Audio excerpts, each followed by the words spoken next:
So on the Mk5, similar to what we've done on the Gen 3 Coupe, we've simplified the pedal box assembly, and we're only using the aftermarket pedal mount. So there's no more Mustang pedal box.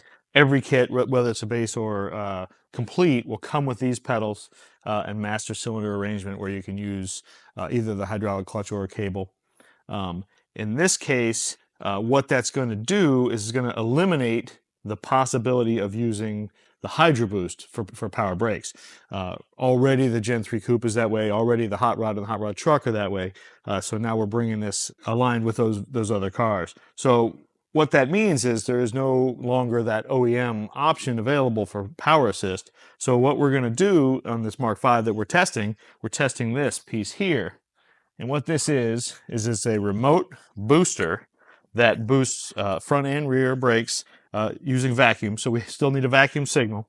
And we've put a mount on the chassis right in this spot here. So this booster will mount in this location.